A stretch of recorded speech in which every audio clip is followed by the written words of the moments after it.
What happens when a boy with no magic, whose dream is to become the Wizard King, is assigned his first mission from the Wizard King himself? As our tale unfurls, we find ourselves near the tense border of the Clover and Diamond Kingdoms, rival kingdoms with opposing views on magic.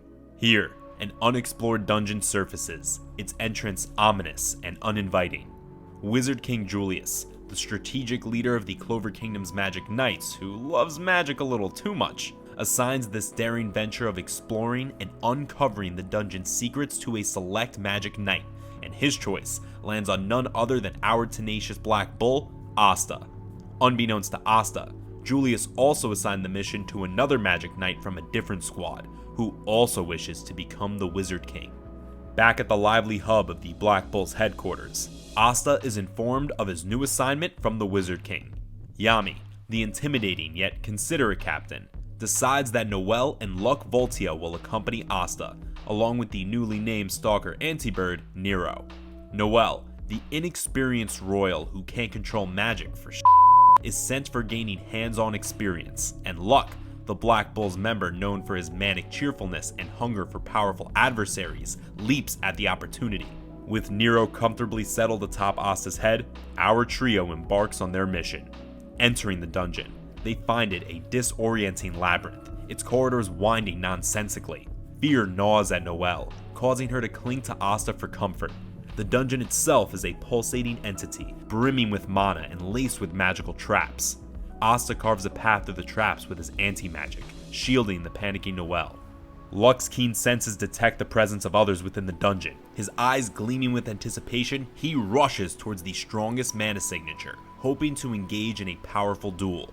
As they delve deeper into the dungeon, Noelle learns about Yuno from Asta and finds herself flustered upon realizing that she's alone with him. In her disarray, she unintentionally triggers a carnivorous plant trap that springs to life, threatening to engulf them. However, danger is averted at the last moment by the timely arrival of Yuno, accompanied by Lord Klaus, and Mimosa.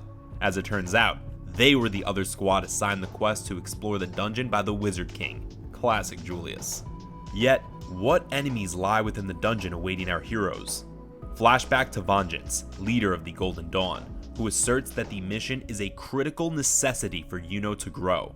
As our focus turns, we find Asta at the receiving end of Klaus's disapproval. A barrage of accusations fly, with Asta calling Klaus Four Eyes, and Klaus doubting Asta's claim of earning a prestigious star and the honor of a mission assigned by the Wizard King himself. Yuno thinks Klaus is clearly self-conscious, and meanwhile, Noelle can't contain her frustration when talking to her extremely nice cousin, Mimosa. The Golden Dawn makes their determined departure to navigate the uncharted terrains of the dungeon. Asta, ever the rival yet a proud friend, acknowledges Yuno's marked improvement. His competitive spirit ignites, sparking a firm resolve to reach the treasure room ahead of everyone. However, as Asta and Noelle plunge into the dungeon's twisting corridors, they lose their bearings. Nero, their Antibird companion, surprisingly demonstrates uncanny navigational skills, steering them in the right direction. In a significant character shift, the usually calm Yuno takes a stand for his friend. His anger bubbles forth as he warns Klaus against underestimating Asta's formidable strength.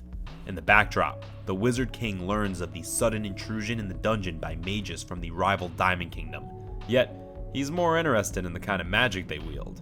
Amid the unfolding chaos, Luck, with his eccentric mix of cheerfulness and borderline psycho attitude, easily takes care of the intruding mages. That is until he meets Lotus of the Abyss, an adept smoke manipulation mage and the group's leader. Luck grapples with Lotus's Garden of Plundering Smoke.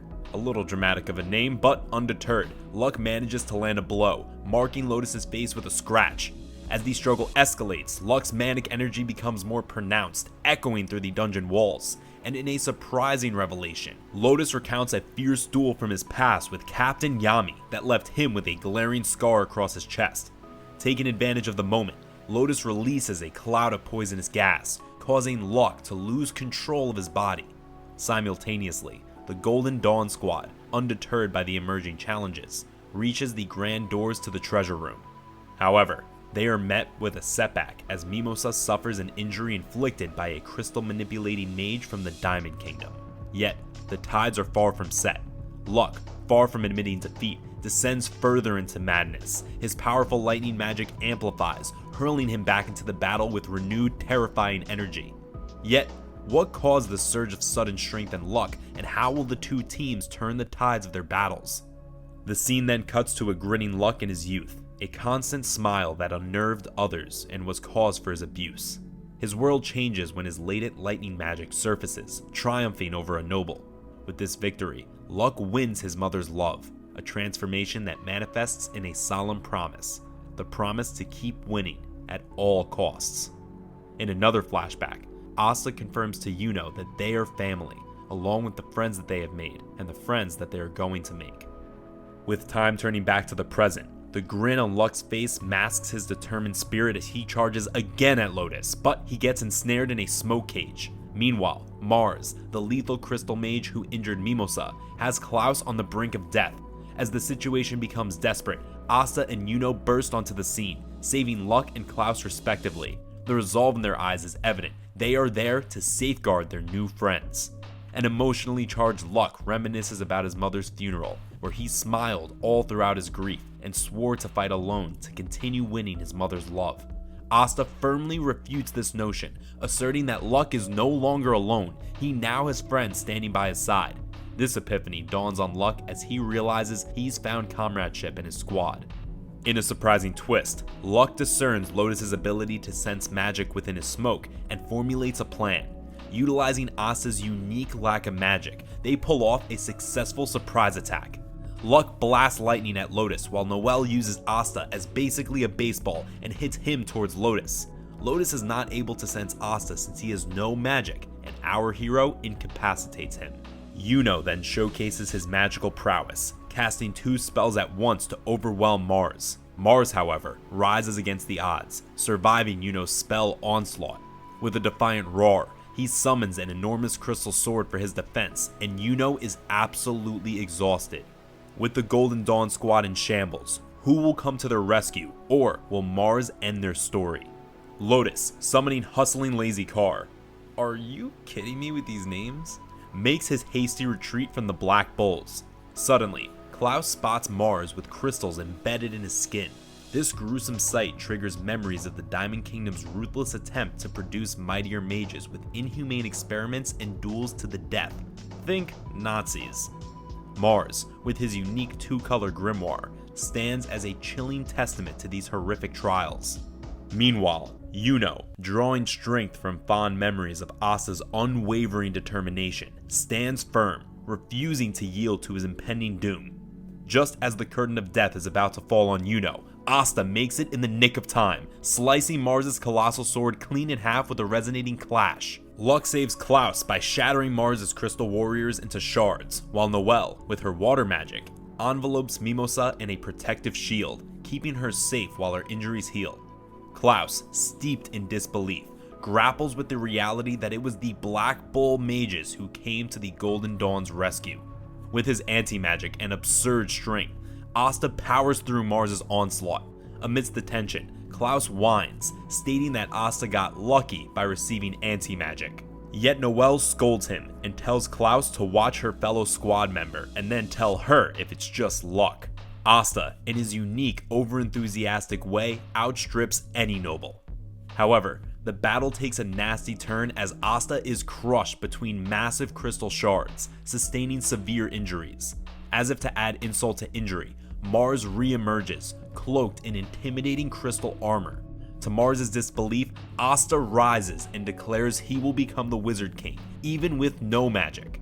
Caught off guard by Asta's well-honed physique, Klaus is forced to acknowledge the depth of Asta's commitment, training tirelessly to face magic-infused battles without any magic of his own. As Mars' memory of a childhood girl surfaces, he summons all his strength to obliterate Asta.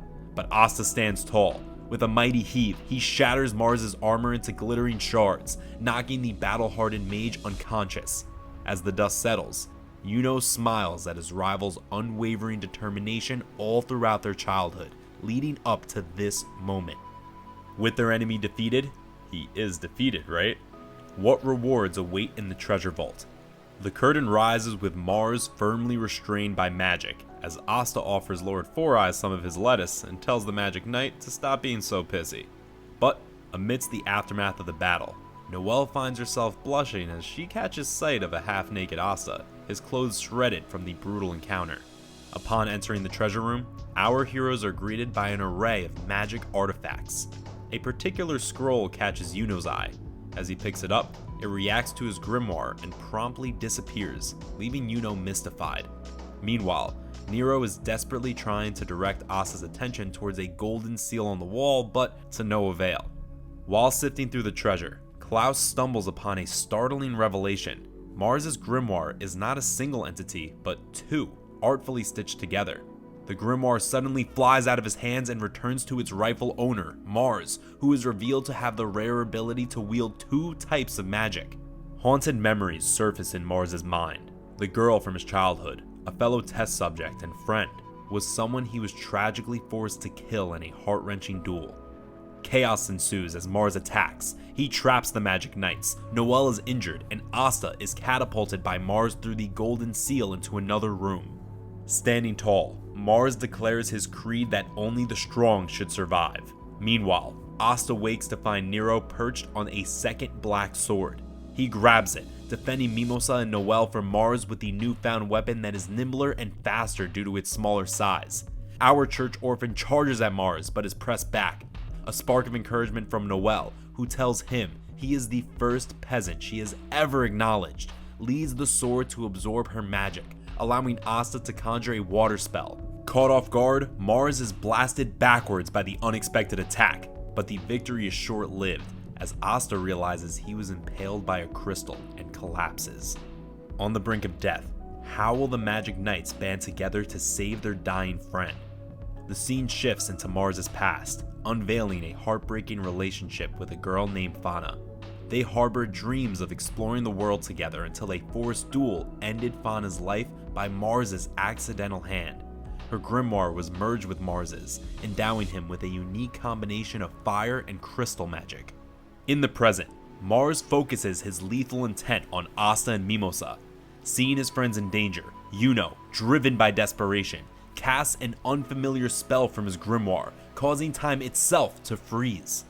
A tiny elf materializes, wistfully blowing a potent wind spell that catapults Mars into a wall. Yuno then discovers that the scroll's spell has integrated into his grimoire. However, their respite is short-lived as the dungeon begins to collapse.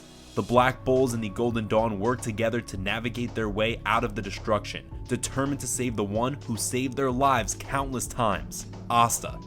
Amidst the chaos, Hustling Lazy Car and Lotus emerge, not only rescuing Mars, but also securing a hefty heap of the treasure. In a poignant moment, Mars dreams about Fauna, understanding that she accepted her death to grant him the experience of life. As the dust settles, Asta wakes up healed and expresses gratitude to Mimosa, causing her to blush. Recognizing his past prejudice, Lord Four Eyes offers an apology for his previous disdain towards the common-born Asta and Yuno, marking a significant shift in their dynamic. Noelle, realizing her torn attire leaves her half exposed, promptly chastises Asta for his unintentional glimpse, but Lord Four Eyes sees all and promptly spews blood from his nose. With the sunset looming overhead, our heroes successfully complete their mission and form bonds of friendship that will only grow. And that brings us to the end of Black Clover's dungeon arc. If you want to watch Asta and the Magic Knights protect the royal capital as it comes under attack, remember to like this video, subscribe to Panorama Anime, and leave a comment for the royal capital arc.